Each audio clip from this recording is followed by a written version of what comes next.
Assalamualaikum warahmatullahi wabarakatuh. Sebelum masuk ke materi, ada baiknya kita perkenalan dulu. Perkenalkan kami dari kelompok 8 atas saya sendiri, Safira Mida, dan rekan saya Abdul Ghani. Di sini kami akan membahas tentang reksadana pada MK, pasar modal konvensional dan syariah. Sebelumnya saya harap teman-teman dapat menyimak apa yang kami jelaskan dan sampaikan agar di sini kita sama-sama mendapat ilmu dan pengetahuan tentang reksadana. Dan sebelumnya juga saya minta maaf atas gangguan sound di sini karena tidak ada tempat yang hening untuk merekam suara. Kalian tahu itu. Dan baiklah, masuk ke intinya. Yang pertama akan dijelaskan oleh rekan saya Abdul Ghani. Abdul Ghani, dipersilakan. Assalamualaikum warahmatullahi wabarakatuh. Baiklah, pembahasan pertama saya akan menjelaskan tentang pengertian reksadana.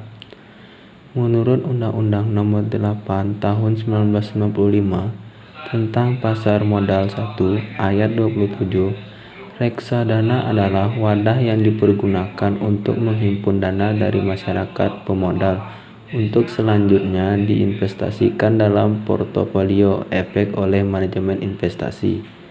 Pengertian lain juga dijelaskan bahwa reksadana itu adalah produk keuangan di mana kita dan ribuan orang lain yaitu para investor dalam mengumpulkan dana kita jadi satu kemudian diserahkan ke pihak yang lain yaitu perusahaan yang menjadi manajemen investasi untuk diinvestasikan ke berbagai instrumen keuangan lain misalnya ke saham, obligasi, dan pasar uang.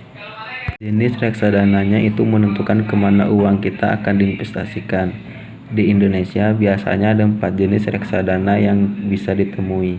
Yang pertama itu reksadana pasar uang. Kalau kita masuk ke reksadana pasar uang, uang kita akan diinvestasikan ke deposito dan uang dan sertifikat Bank Indonesia. Yang kedua, lalu ada reksadana pendapatan tetap. Untuk yang jenis ini, mayoritas uang kita akan dimasukkan ke obligasi atau surat utang. Kemudian yang ketiga ada reksadana saham. Untuk di sini uang kita 80% ke atas akan dibelikan saham. Yang keempat reksadana campuran. Untuk reksadana ini uang kita bisa masuk ke obligasi maupun saham. Transaksi reksadana cukup mudah dan transparan. Calon investor dapat membuka rekening dengan menghubungi yang pertama bank atau perusahaan sekuritas yang memiliki izin agen penjual reksadana. Yang kedua, lembaga non-bank yang memiliki izin agen penjual reksadana. Yang ketiga, manajer investasi. Dalam pembukaan rekening ini, agen penjual atau manajer investasi wajib menerapkan prinsip to know your client untuk memastikan kredibilitas klien dalam kaitannya dengan legalitas hukum. Pembelian reksadana dapat dilakukan pada hari bursa. Pembelian hanya diproses apabila status good fund complete application. Good fund adalah dana yang diterima rekening pembelian reksadana atau bank kustodian, sedangkan complication adalah penerimaan dokumen persyaratan biaya pembelian reksadana akan dikenakan sesuai dengan peraturan yang berlaku. Setelah itu, investor akan menerima bukti pembelian unit reksadana dari bank kustodian. Baiklah, pembahasan selanjutnya itu tentang perbedaan reksadana konvensional dan syariah. Perbedaan pertama itu tentang pengelolaan. Sudah pasti syariah itu dikelola sesuai prinsip syariah dan reksadana konvensional itu tanpa memperhatikan prinsip syariah tersebut. Dan yang kedua, ada efek yang menjadi portofolio investasi. Maksudnya, pada reksadana syariah, investasi hanya pada efek-efek yang masuk dalam DES. Dan yang pada konvensional itu investasi pada seluruh efek yang diperbolehkan.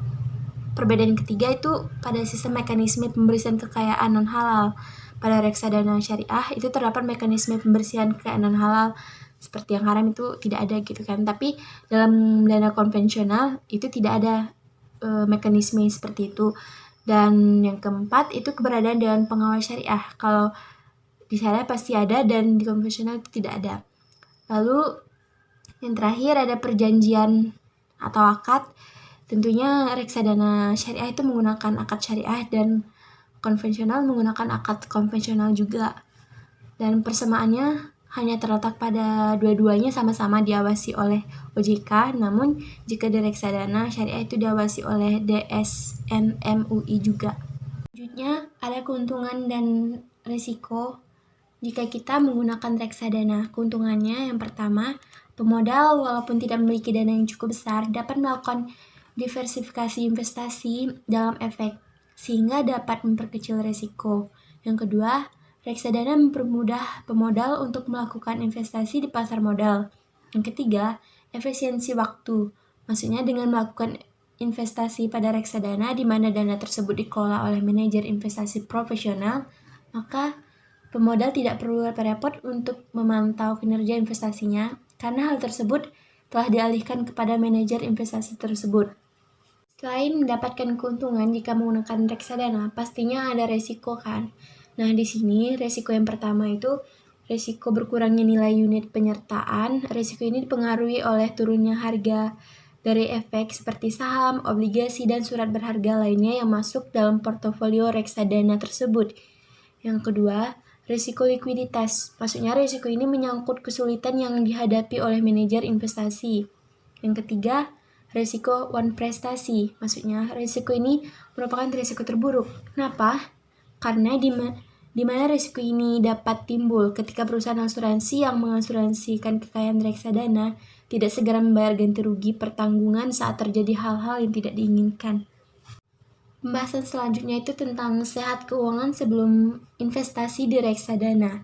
Berdasarkan informasi keuangan tersebut, sehat atau tidaknya keuangan seseorang bisa diukur menggunakan angka rasio sebagai berikut.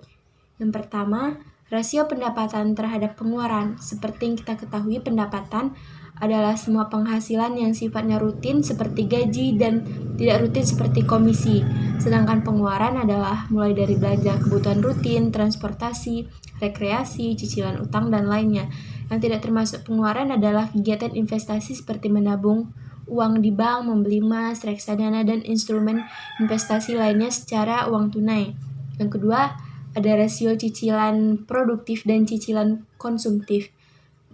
Dengan harga tanah, rumah, apartemen, mobil, motor yang semakin meningkat, adalah sangat wajar jika seseorang memiliki utang. Sepanjang utang ini dipergunakan untuk tujuan yang sifatnya produktif, maka seseorang bisa dikatakan sehat secara keuangan. Ada dua kondisi berutang yang bisa menyebabkan seorang dikatakan tidak sehat secara keuangan. Yang pertama, cicilan utang produktif dibagi dengan total pendapatan bulanan lebih besar dari 30%. Yang kedua, cicilan utang konsumtif dibagi dengan total pendapatan bulanan lebih besar dari 0%. Selanjutnya itu ada rasio dana darurat. Maksudnya, dana darurat ini adalah sejumlah uang yang disimpan dalam bentuk yang mudah dicairkan. Bisa tabungan, emas, ataupun reksadana pasar uang. Seseorang dikatakan sehat apabila rasio antara dana darurat dibandingkan dengan pengeluaran bulanannya antara 3-12 kali bulan pengeluaran. Dan selanjutnya ada rasio uang pertanggungan asuransi jiwa. Maksudnya adalah sejumlah uang yang dibayarkan kepada tertanggung apabila yang bersangkutan membeli asuransi jiwa dan mengalami resiko meninggal dunia. Besaran uang pertanggungan asuransi yang wajar untuk seseorang atau disebut juga dengan istilah human life value adalah sekitar 8-10 tahun pengeluaran ditambah biaya pendidikan hingga anak lulus perguruan tinggi. Baiklah, itulah yang dapat kami sampaikan. Apabila ada kesalahan baik pada penyampaian kata atau isi dan kendala suara-suara seperti ini, kami mohon maaf, dan jika ada teman-teman yang ingin bertanya dipersilahkan dan kami akan menjawab semampu kami. Terima kasih untuk teman-teman yang sudah mendengarkan penjelasan kami. Wassalamualaikum warahmatullahi wabarakatuh.